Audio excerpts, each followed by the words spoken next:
काय सांगावं लागतं.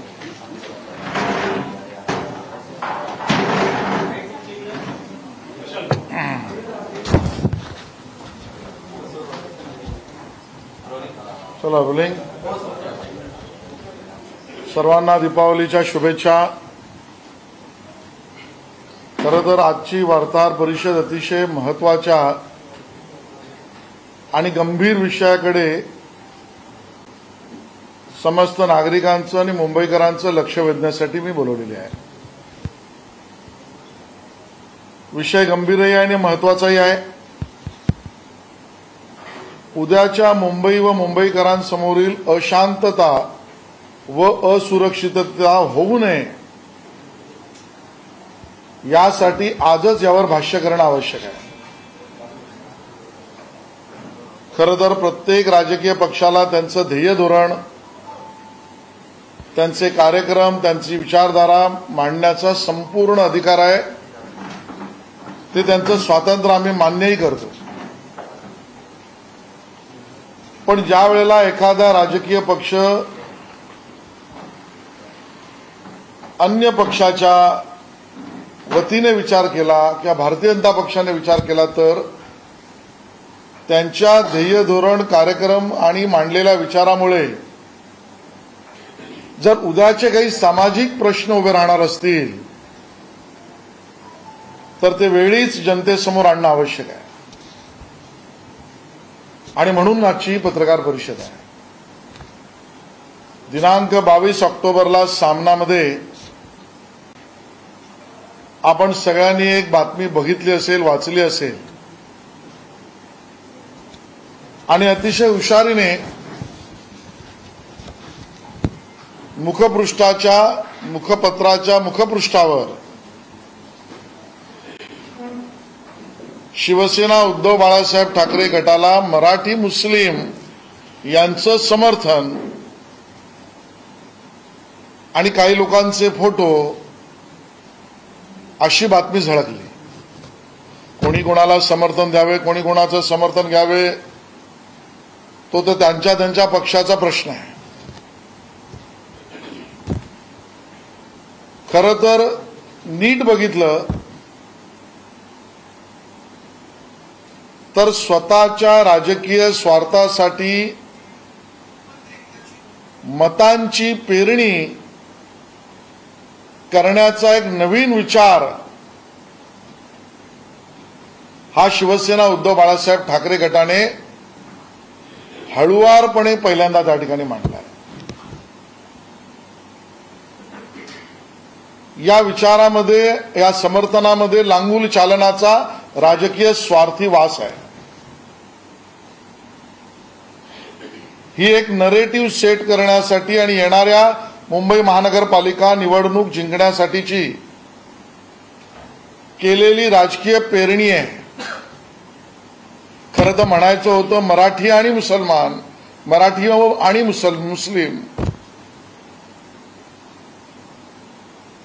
पण राजकीय हुशारीने आणि थेट बोलायची हिंमत नसल्यामुळे मराठी मुस्लिम असा शब्द वापरला गेला. आणि ही भीती आम्ही का मांडतोय, कारण लगेच त्यानंतर हा कार्यक्रम आणि हा विचारधारा आणि हे नरेटिव्ह पसरवण्याचं काम काही मित्रपरिवारातील त्यांच्या भाटांनी सुरू केलं. काही माजी संपादकांनी लगेच व्हिडिओ काढले, अधिकार आहे त्यांचा. काही आजी संपादकांनी त्याच्यावर शो केले, तोही त्यांचा अधिकार आहे. पण हे माजी संपादक, आजी संपादक जे नरेटिव्ह मराठी व मुस्लिम यावरच शो मध्ये चालवत होते आणि मुंबईतल्या महापालिकेच्या जागांमधल्या निवडणुकीमध्ये आणि विधानसभेच्या झालेल्या किंवा होऊ घातलेल्या पोटनिवडणुकीमध्ये मराठी मतं किती, मुस्लिम मतं किती, मराठी अधिक मुस्लिम, शिवसेना उद्धव बाळासाहेब ठाकरे गटाचा विजय कसा, याच्या गणिताचा प्रचार करू लागलेत. आणि म्हणून हीच ती वेळ आहे की हे मुंबईकरांसमोर गणित तुम्ही थेट मांडत नाही आहात, आम्ही प्रश्न थेट मांडणार आहोत. हा सगळा जो काही प्रयत्न आहे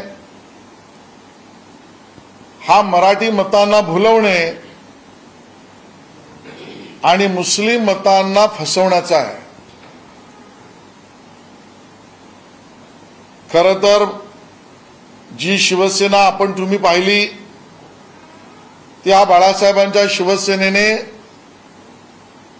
जातीपाती धर्माच्या विरहित राजकारण करून मतांची बांधणी आणि आखणी केली.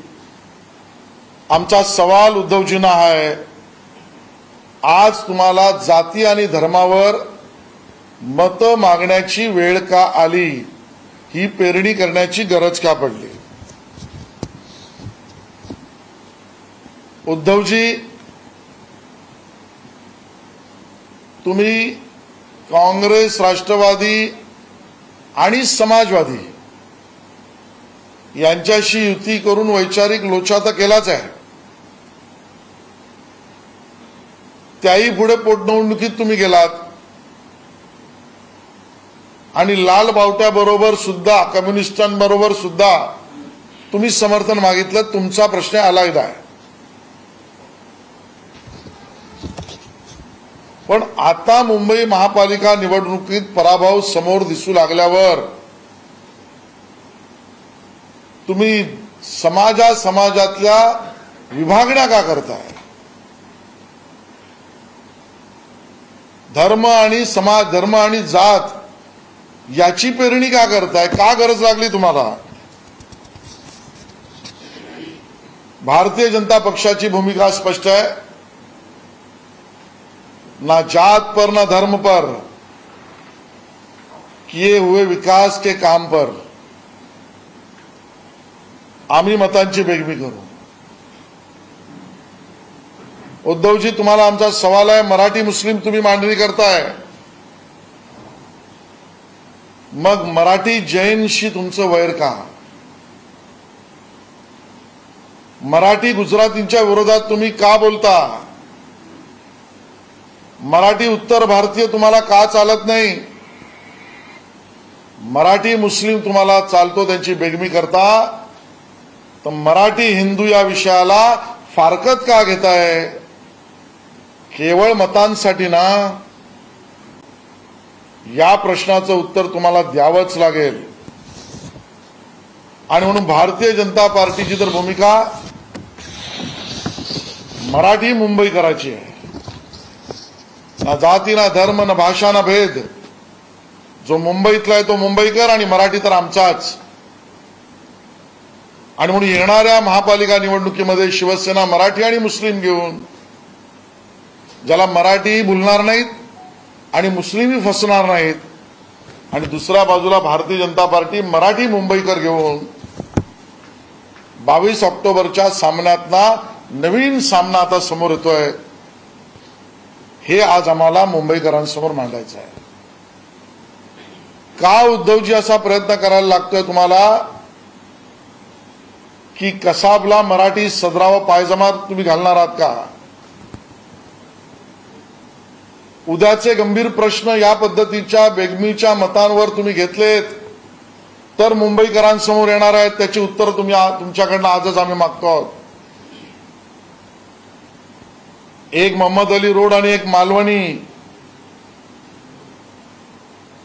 यात ना कधी बुलडोजर चालत ना कारवाई होत, हे तर मुंबईकर पाहतोय.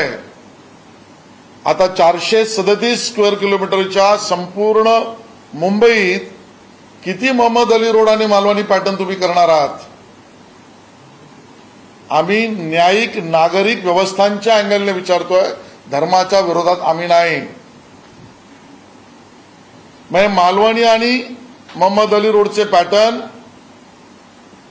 आता पार्ला, बोरवली, कांदिवली, गिरगाव, प्रभादेवी, माहीम, भांडूप, विक्रोळी, सायन किती ठिकाणी होणार? कारण तुमची बेगमी मराठी मुस्लिम या विषयावर तुम्ही मांडताय. अगोदरच मुंबई त्रस्त आहे. मुंबई कर्त्रस्त आहे. अनधिकृत बांधकामाचं पेव तुमच्या राज्यात उद्धवजी तुम्ही थांबवू शकला नाहीत. आता हे नवीन पेव गल्लोगल्ली चाळी सोसायट्या इमारती यांच्या तोंडावर येणार आहे का? कारण तुम्ही मतांची बेगमी त्यावर करता, याचा अर्थ कारवाई करणारच नाहीत. दुपारच्या आणि रात्रीच्या झोपेपासून मुंबईकर आणि वरिष्ठ नागरिक वंचित आहे. कर्णकर्कश बाईक चालवणारे विशिष्ट समाजाचे विशिष्ट भागातले त्यांच्याच मतांवर तुम्ही बेगमी करतात. मुंबईकरांचा निद्रानाश करण्याचा उद्याचा घाट या तुमच्या बेगमीमध्ये आहे असं आम्ही म्हणायचं का? आणि म्हणून ज्या भागामध्ये आज विशिष्ट पद्धतीच्या लोकांना प्रवेश ते करत नाहीत, त्या भागामध्येही आता विशिष्ट समाजाच्या लोकांचा प्रवेश करण्यासाठीचे मतांची बेगमी उद्धवजी बाळासाहेब ठाकरे या शिवसेनेने केली आहे. मुंबईकर सावधान. आणि म्हणून जे स्वप्न औरंगजेब बघून खस्ता झाला, परागंदा झाला, मृत्युमुखी पडला, ते औरंगजेबी स्वप्न महाराष्ट्र आणि मराठी माणसावर कब्जा करण्याचं ते आता उद्धवजी तुमच्या या बेगमीतना तुम्ही मराठी माणसावर का आणताय? औरंगजेबाचं अपूर्ण स्वप्न पूर्ण करण्याची जबाबदारी तुम्ही घेतली आहेत का, आमचा तुम्हाला सवाल आहे. आणि म्हणून ही नवीन हळुवारपणे मांडलेली मतांच्या राजकीय स्वार्थाची बेगमी, दुसरं मुंबईच्या विकास कामामध्ये भ्रम पसरवण्याचा कार्यक्रम, आणि तिसरं महाराष्ट्रातील आणि मुंबईतील नवयुवक तरुणांची माथी भडकवण्यासाठी खोटी पसरवणं, या सगळ्याला आळा आत्ताच घालावा लागेल. आणि ते आमचं कर्तव्य मानून मुंबईभर भारतीय जनता पार्टी जागर मुंबईचा ही यात्रा मी आणि आमचे सहकारी नोव्हेंबर महिन्यामध्ये काढणार आहोत. या जागर मुंबईच्या यात्रेमध्ये यांचे कपडे जनतेसमोर काढण्याची आवश्यकता आहे. लपून छपून बोलणाऱ्यांवर थेट प्रश्न विचारण्याची आवश्यकता आहे. मतांसाठी लांगुल चालन करण्याच्या विरोधामध्ये मुंबईकरांना सजग करण्याची आवश्यकता आहे. मुंबईच्या विकासाच्या आड कोण हे स्पष्ट करण्याची आवश्यकता आहे. आणि भ्रम आणि खोटाचं राजकारण करणाऱ्यांना उघड पाडण्याची आवश्यकता आहे. जागर मुंबईचा ही यात्रा नोव्हेंबर महिन्यामध्ये मी आणि आमचे सगळे सहकारी पूर्ण मुंबईत भारतीय जनता पक्षाची काढू. देवेंद्रजींच्या नेतृत्वात सत्य जनतेसमोर पोहोचवू. ज्या प्रकारे तुम्ही यात्रा काढली होता, त्या ठिकाणी मुंबई महानगरपालिकेमध्ये झालेला भ्रष्टाचार दाखवून दिला होता, त्याच स्वरूपाची जागर यात्रा ही जागर यात्रा 36 विधानसभांमध्ये पहिल्या फेरीमध्ये आम्ही 36 विधानसभा पूर्ण करू. त्यानंतर आमच्या आघाड्या, विविध मोर्चे आणि वॉर्ड या स्तरापर्यंत घेऊन जाऊ. शिवसेना उद्धव बाळासाहेब ठाकरे गटाला सळो की पळो करू एवढे प्रश्न मुंबईकरांच्या मनात आहेत. त्यांचा आवाज भारतीय जनता पार्टी बनेल. पश्चिम महाराष्ट्र आणि मराठवाड्यामध्ये चिंताजनक अशी परिस्थिती आहे. पाणी शेतामध्ये आहे. आदित्य ठाकरे दौरा करतात आणि मागणी करतात की 50,000 रुपये हेक्टरी मदत करा. उद्धव ठाकरे देखील बांधावरती गेले होते, त्यानंतर मुख्यमंत्री झाले, त्यांनी शेतकऱ्यांना मदत केली नाही. आता आदित्य ठाकरे भाजपा आणि शिंदे सरकारकडे मदतीची अपेक्षा करत आहे. ठाकरे कुटुंब प्रामुख्याने शेतकऱ्यांच्या प्रश्नाकडे जाणीवपूर्वक दुर्लक्ष करतात. त्या दोघांच्या यात्रा म्हणजे टीजर आणि टोकनिझम आहे. तो टीजर आणि टोकन आहे. त्यांना महाराष्ट्रातील शेतकऱ्यांच्या प्रश्नाशी काही सोयरसूतक नाही. आणि आम्ही का म्हणतोय, मग कोल्हापुरामध्ये ज्यावेळेला पूर आला त्यावेळेला जी मदत आम्ही केली त्याला विरोध यांनी का केला? 2.5 वर्षाचं स्वतःचं सरकार असताना 50,000 रुपये हेक्टरी का दिले नाहीत? शेतकऱ्यांचा 7-12 कोरा करू म्हणाले, ते का केलं नाही? आज जी परिस्थिती गंभीर शेतकऱ्यांची झाली आहे, त्या पीक विमाच्या कंपन्या त्यांना महाराष्ट्रातून हकलवण्याचं, पळवण्याचं, त्यांच्यावर मोर्चे काढण्याचं काम त्याच शिवसेना उद्धव बाळासाहेब ठाकरे गटाने केलं. काय परिस्थिती आली? आणि म्हणून अडचणीच्या वेळेला सगळ्यांनी एकत्र मदत करायची असते.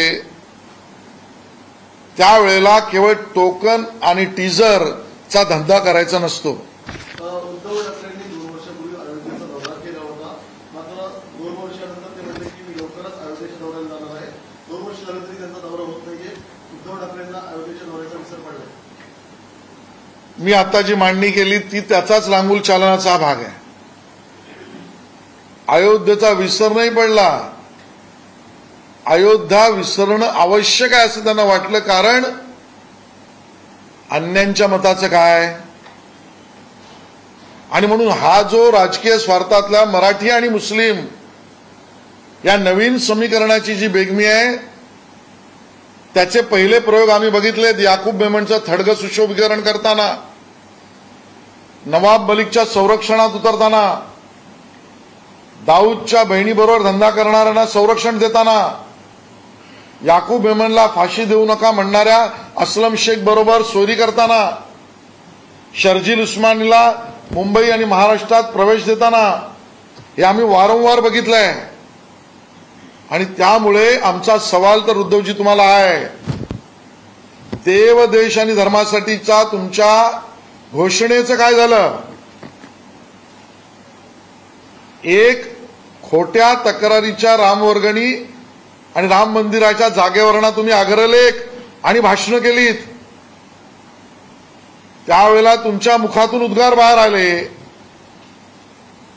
पण उद्धवजी, ज्या वेळेला काशी विश्वेश्वर कॉरिडॉर झाला, त्यावेळेला स्वागताचे शब्द तुमच्या मुखातून का नाही आले? उज्जैन महाकाल मंदिराचा परिसर सुशोभित झाला, त्याचं समर्थन करणारे शब्द तुमच्या मुखातून का नाही आले?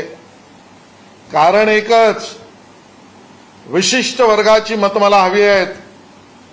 जे काँग्रेसने सोडलं ते उद्धव बाळासाहेब ठाकरे शिवसेनेने पकडलंय.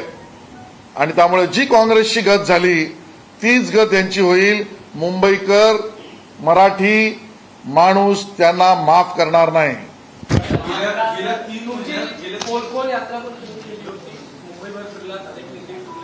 त्यामध्ये अनेक भ्रष्टाचाराचे मुद्दे मांडले. जागर मुंबईचा हे याच्याबद्दल स्वरूप नेमकं काय असणार आहे?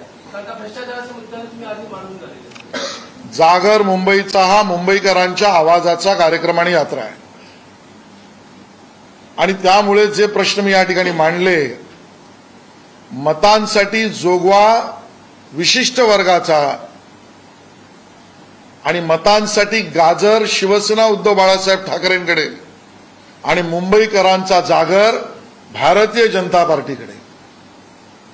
विकासाचे सर्व प्रश्न, महापालिकेतला भ्रष्टाचार, मुंबईकरांच्या सेवेमध्ये 25 वर्षातली कमतरता आणि स्वतः मुंबईकरांच्या मनातली मुंबई, या सर्व विषयावर जागर मुंबईचा यात्रा आम्ही करणार आहोत. गेल्या 3 महिन्यात महाराष्ट्रात शेतकरी आत्महत्यांचं प्रमाण वाढलंय. या वर्षातला रेशोचं काढात तो सगळ्यात जास्त आहे. विरोधकांची भूमिका तुम्हाला न पटल्याने जरी असेल तरी भाजप ओढादुष्टा जाहीर करण्यात, मला वाटतं ज्याचा या विषयातला अभ्यास आहे तोही हे मान्य करील की ओला दुष्काळ जाहीर करण्याच्या बाबतीमधले जे निकष, नियम, नियमावली, प्रथा, परंपरा आहेत त्याच आधारावर ते केले जातात. सरकार त्याचा योग्य निर्णय घेईल. पण सरकारने ज्या आमच्या शेतकऱ्यांच्या पिकाचं नुकसान या काळात झालंय त्याला भरीव मदत करण्यामध्ये हात आखडता घेणार नाही, घेतला नाही, त्याला मदतच करेल. काही वेळापूर्वी महत्वाचं विधान केलेलं आहे की भाजपाची राज्यात सत्ता येण्यास राष्ट्रवादी कारणीभूत आहे. दुसरा प्रश्न जोडून, जी राहुल गांधींची भारत जोडो यात्रा सुरू आहे, मोदी हटाव मोहिमेसाठी यात्रा सुरू असल्याचं ते स्वप्न तर मोदी हटावे काँग्रेस, राष्ट्रवादी आणि शिवसेना, उद्धव बाळासाहेब ठाकरे गट यांचं स्वप्नच आहे. आणि स्वप्नरंजन करायला कुठला टॅक्स लागत नाही. पृथ्वीराज चव्हाणजींना हल्ली खूप वेळ आहे आणि त्यामुळे स्वप्नात रंगले ते अशी त्यांची अवस्था आहे. राष्ट्रवादी काँग्रेस कारणीभूत आहे भाजपची सत्ता महाराष्ट्रात येण्यास. यावर अधिक खुलासा त्यांनी केलेलाच बरा. एवढंच मी पृथ्वीराज चव्हाणांना सांगेन. ज्या पद्धतीने महाराष्ट्राच्या बाहेर ठेवून प्रकल्प केलेले असतात, जे नरेटिव्ह सेट केलं जात आहे ते खरं आहे का किंवा काय? ज्या पद्धतीने रोजगार निर्मिती, प्रकल्प आणि महाराष्ट्र या विषयामध्ये खोट्याचे धुवारे पसरवले जात आहेत, त्यावर मी भाष्य एवढंच करीन की असत्य असत्य आणि असत्य पसरवलं जात आहे. थेट सवाल आहे, 2.5 वर्षामध्ये तुम्ही केलेल्या एमओयूचा एखादी कॉपी या एअरबस प्रकल्पाची तुम्ही दाखवा. सप्टेंबर 2021लाच जो प्रकल्प गुजरातला जातोय, जाईल असं म्हणतो, त्याला महाराष्ट्रात आणण्यासाठी तुम्ही केलेले प्रयत्न किंवा एखादी चिठ्ठी. माझा प्रश्न थेट आहे, उद्धवजींची चिठ्ठी, आदित्यजींची चिठ्ठी आणि प्रयत्न किंवा एखाद्या मीटिंगचे मिनिट्स त्यांनी दाखवावे, मग प्रश्न उपस्थित करावेत. आणि म्हणून मीडियाच्या मित्रांच्या या सगळ्या प्रश्नांचं आम्ही स्वागत करतो, कारण 2.5 वर्ष राज्य केलेल्या महाराष्ट्र विकास आघाडीला एकही प्रश्न आणि त्याचं मूल्यमापन आपण मीडियाचे मित्र करायला तयार नाहीत. पण 3 महिने 2.5-3 महिने जे सरकार आलं त्याच्याकडनं अपेक्षांचे प्रश्न आपण रोज पसरवतायत. तुमच्या अपेक्षा आमच्याकडनं आहेत, त्याचं स्वागत. पण कधी सत्याचंही मूल्यमापन आपण कराल ही अपेक्षा ठेवायला हरकत नाही.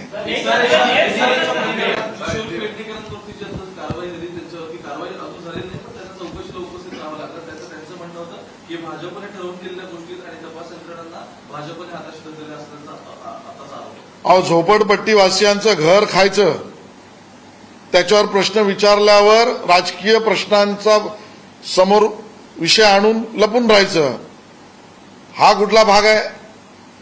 खरं तर माझी अपेक्षा किशोरीताईंकडनं ही होती, मी त्यांना ओळखतो, तुम्ही ज्या घरावर प्रश्न उपस्थित केला ते मुंबईकरांचं आणि मराठी माणसाचं घर असेल तर हो, मी ते तुम्हाला परत करते, ही भूमिका त्यांनी घ्यायला पाहिजे. त्याऐवजी ते ठेवायचंही आणि प्रश्न विचारणाऱ्यावरच आरोप करायचे, ही जुलमी पद्धत आहे. मराठी झालं.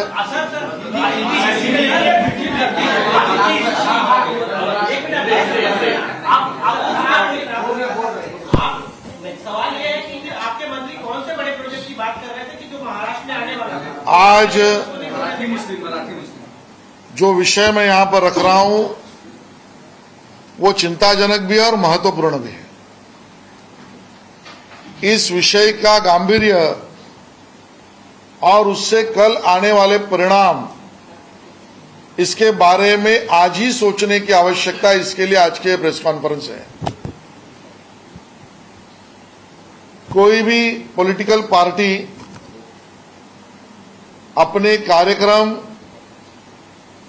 अपनी विचारधारा और अपने भविष्य का रोडमैप रखने का स्वातंत्र्य रखता है, हम उसको मानते भी हैं.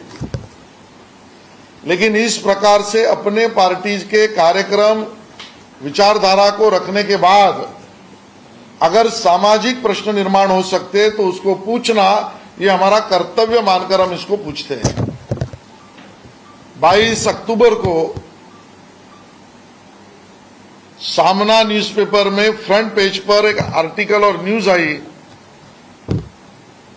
कि कोई एक मुस्लिम संगठन ने मराठी मुस्लिम इस नाम से शिवसेना उद्धव बाळासाहेब ठाकरे गट को समर्थन दिया. समर्थन किसका लेना, किसने लेना, लेना कि नहीं लेना, उनका सवाल है. लेकिन कहने की बात तो ये थी,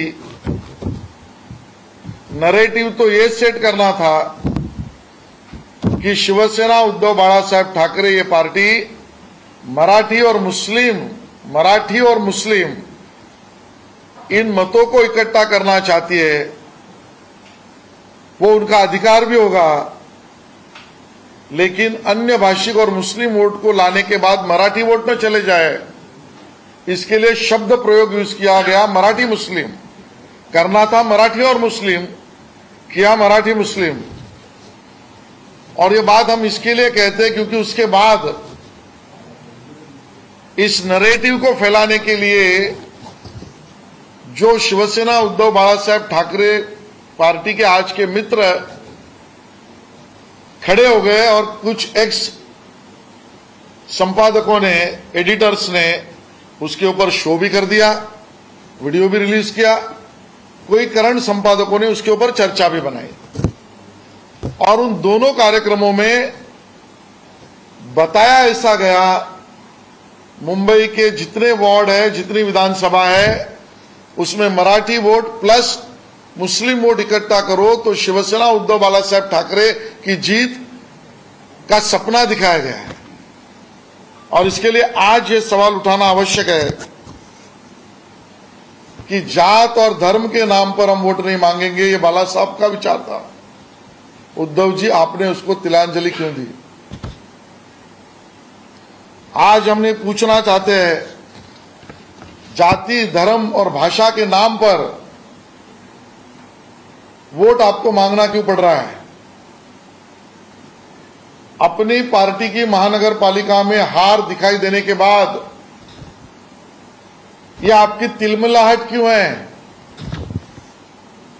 सवाल हमारा यह है, अगर मराठी मुस्लिम ये विषय और इस प्रकार की तुष्टीकरण की राजनीति उद्धव जी आपको चल सकती है, तो मराठी जैन क्यों नहीं चल सकता? मराठी गुजराती का बैर क्यों है? मराठी उत्तर भारतीयों के विरोध में आप क्यों हो? और मराठी हिंदू इस विषय का आपने त्याग क्यों किया? और इसके लिए इन सवालों का भी जवाब हम आपसे चाहेंगे। भारतीय जनता पार्टी भाषा, धर्म, सामाजिक विषय पर वोट नहीं मांगेगी, न जात पर, न धर्म पर। हम तो विकास के काम पर, ये हमारा नारा है। और मराठी मुस्लिम अगर आप लेकर चलोगे, मराठी और मुस्लिम लेकर आप चलोगे, तो भारतीय जनता पार्टी मराठी और हिंदू, मराठी और मुंबईकर, ये लेकर इस चुनाव में साथ में चलेगा। ये हम स्पष्ट करना चाहते हैं। हम ये बात को भी बताना चाहते हैं, कसाब को कई मराठी लिबास तो पहनाने का काम आपके मन में नहीं है ना उद्धव जी? मुंबईकर पहले ही परेशान है। मोहम्मद अली रोड और मालवनी में मैं सिविक पैटर्न की बात कर रहा हूं, धर्म के आधार पर नहीं। यहां दो जगह पर ना बुलडोजर चलता है, ना बीएमसी चलती है। क्या इस प्रकार के तुष्टीकरण की राजनीति के बाद 437 स्क्वायर किलोमीटर के पूरे मुंबई पर यह मोहम्मद अली रोड और मालवनी पैटर्न चलेगा क्या? गली गली में इलीगल कंस्ट्रक्शन होगा क्या? गली गली पर इलीगल गैरेजेस होंगे क्या? आज मुंबईकर वैसे ही परेशान है। दोपहर की और रात की नींद वरिष्ठ नागरिकों को तकलीफ पैदा करती है। वो बाइकर्स से जो एक ही विशिष्ट एरिया से आते हैं, आवाज करते हैं। वहां पर जिस इलाके पर मुंबई में आज उनको प्रवेश नहीं था, वो प्रवेश देने के लिए मराठी और मुस्लिम राजनीति तुष्टीकरण की शिवसेना कर रही है क्या? जो सपना औरंगजेब का था, महाराष्ट्र और मराठी पर कब्जा करना, वो सपना अब उद्धव जी की शिवसेना करने वाली है क्या? औरंगजेब के सपने को पूरा करने के लिए यह तुष्टीकरण की राजनीति लाई जा रही है क्या? हमारा सवाल है उद्धव जी से। और इसके लिए मुंबई वासियों को और मुंबई वासियों की बात, जागर मुंबईचा ये यात्रा पूरे नवंबर के महीने में भारतीय जनता पार्टी मुंबई में करेगी। इस जागर मुंबई का, इस यात्रा का भाग इस तुष्टीकरण की राजनीति का सुफड़ा साफ करने का, मुंबई वासियों के प्रश्नों के ऊपर और तुष्टीकरण की राजनीति से और बढ़ने का जो खतरा है उसके खिलाफ, मुंबई महापालिका के भ्रष्टाचार के विरोध में, महाराष्ट्र और केंद्र सरकार के विकास कार्यक्रमों के विरोध में चलने वाली शिवसेना उद्धव बालासाहेब ठाकरे के विरोध में, इन सभी प्रश्नों को लेकर पूरा नवंबर का महीना जागर मुंबईचा ये यात्रा मैं और मेरे सहकारी करेंगे। आशीष जी, पहला सवाल ये है कि लगातार कल से एक विवाद छिड़ा है कि गुजरात सारी इंडस्ट्री को भेजा जा रहा है और वो भी केंद्र सरकार और बीजेपी के सहारे पर सारी इंडस्ट्री को, मराठियों के रोजगार को बाहर भेजा जा रहा है। मराठी आदमी का रोजगार और इस प्रकार के प्रोजेक्ट महाराष्ट्र में 2.5 साल में उद्धव जी मुख्यमंत्री थे तब नहीं आए, क्यों नहीं लाए? मुंबई कर का रोजगार अगर अन्य राज्यों में और गुजरात में गया तो 2.5 साल में घर में बैठे मुख्यमंत्री और दूसरे के घर में काम करने वाले तत्कालीन ज्येष्ठ नेता उद्योग मंत्री, इनकी असफलता का कारण है। मराठीत ज्याला आपण म्हणतो, कारण ही म्हणण्याची वेळ आली आहे, जर तुम्ही मिंदे आणि कमळाबाईचं सरकार म्हणणार असाल तर आम्हाला प्रश्न विचारावा लागेल किंवा विचारतो आहोत किंवा विचारला तर गैर होणार नाही ना, की ही परिस्थिती जे रोजगार गुजरातेत गेले ते घरबशा मुख्यमंत्री आणि घरगड्या उद्योग मंत्रींमुळे झालेले आहेत तत्कालीन। कारण तत्कालीन जे उद्योग मंत्री होते ते कधी स्वतःच्या घराचा विचार करत होते, कधी मुख्यमंत्र्यांच्या घराचा, म्हणून घरगडी वरिष्ठ उद्योग मंत्री, आणि जे मुख्यमंत्री घरातून बाहेरच पडले नाही ते घरबशा मुख्यमंत्री, यांच्या नाकर्तेपणामुळे स्थिती आलेली आहे असं आम्ही म्हणायचं का, हा आमचा प्रश्न आहे।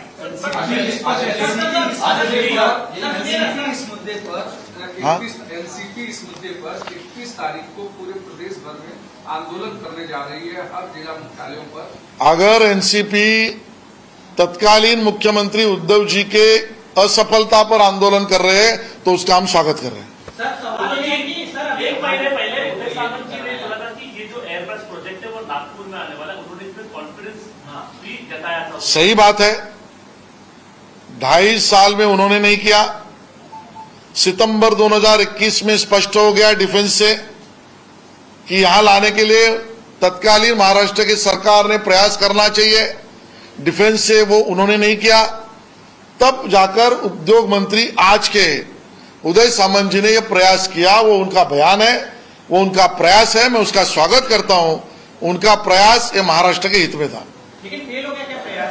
प्रयास में उनके इनएक्टिवनेस के कारण पहले ही उनका निर्णय हुआ, प्रयास का समर्थन और असफलता का विरोध है। आशीष जी, आपकी तरफ से हमेशा ऐसा कहा जाता है कि 25 साल से शिवसेना का राज्य रहा, उन्होंने मुंबई के विकास कामों में काफी मतलब ठीक से नहीं किया विकास काम, तो उस समय तो आप लोग भी उनके साथ कंधा से कंधा लगा करके सत्ता में थे। अच्छा किया आपने पूछा, पहले भी मैंने बताया, आज स्पष्ट करता हूं, वापिस पूछोगे तो भी बताऊंगा। 25 सालों में मुंबई का महापौर भारतीय जनता पार्टी का कभी भी नहीं बना, नंबर 1। नंबर 2, स्थायी समिति जो टेंडर्स को अवार्ड करती है और बनाती भी है, वो मुंबई भारतीय जनता पार्टी को कभी भी नहीं दी। और शिवसेना ने भारतीय जनता पार्टी को नंबर 2 की ट्रीटमेंट देकर हमारे सुझावों को कभी भी नहीं माना, बल्कि बावजूद उसके हमने उसके खिलाफ संघर्ष किया है। ये भी याद रखिए, बार बार पूछोगे तो भी बताऊंगा। क्राफेड मार्केट बेचने का काम शिवसेना ने किया, संघर्ष मैंने और भारतीय जनता पार्टी ने किया, तब बचा है। मुंबई में एलम तुर्टी पानी को सफाई करने के बारे में भ्रष्टाचार तब की शिवसेना ने किया, उसके खिलाफ संघर्ष गोपाल शेट्टी और भारतीय जनता पार्टी ने किया है। तब के महानगर पालिका ने संगणकीकरण, कंप्यूटराइजेशन के जो 7 ऐप बनाए, 7 प्रोजेक्ट्स बनाए, 7 प्लेटफॉर्म बनाए, उसमें भ्रष्टाचार किया शिवसेना ने, संघर्ष किया मैंने और भारतीय जनता पार्टी ने। मुंबई के ओपन प्लॉट बचाने के लिए बचाने का काम भारतीय जनता पार्टी के योगेश सागर और पराग अडवाणी ने किया, उसको बेचने का काम शिवसेना ने किया है। 25 साल का हिसाब आपको मिला। पृथ्वीराज चौहान ने कहा है कि एनसीपी के कारण बीजेपी की राह 2014 में आसान है। मैं पृथ्वीराज चौहान जी को कहूंगा कि आप अब ना रुकिए ना झुकिए, स्पष्ट रूप से बोलिए कि एनसीपी ने क्या किया, महाराष्ट्र को जानने दीजिए। सर, आज के दिन जिस तरीके से उद्धव ग्रुप और शिंदे ग्रुप के बीच में लड़ाई चल रही है, डू यू थिंक कि जो पॉलिटिकल स्टेबिलिटी है ये इंडस्ट्री कैप्टन्स के दिमाग में चल रही है और शायद ये भी एक कारण है जिसकी वजह से कॉन्फिडेंस नहीं आ रहा है? महाराष्ट्र को बदनाम, महाराष्ट्र में अशांतता है या आने से फायदा नहीं है, ये दिखाने का प्रचार का काम, इसको महाराष्ट्र द्रोह कहते हैं। और ये काम शिवसेना उद्धव बाळासाहेब ठाकरे, कांग्रेस और राष्ट्रवादी कांग्रेस कर रही है। जो बिजली कोई अगर उद्योग यहां पर लाता है तो उसको सस्ते में देने का निर्णय ही था, वो 2.5 साल को रोक दिया था उनकी सरकार ने। क्यों? जो आज गया गया बोल रहे उसका एमओयू क्यों नहीं दिखा रहे? जो प्रोजेक्ट गया उसका पाया भरनी का, फाउंडेशन का एक फोटो भी क्यों नहीं दिखा रहे? ये महाराष्ट्र में कोई आए ही नहीं इस प्रकार का वातावरण निर्माण करने का काम। ये महाराष्ट्र द्रोह ये तीनों दल विरोधी पक्ष में कर रहे हैं।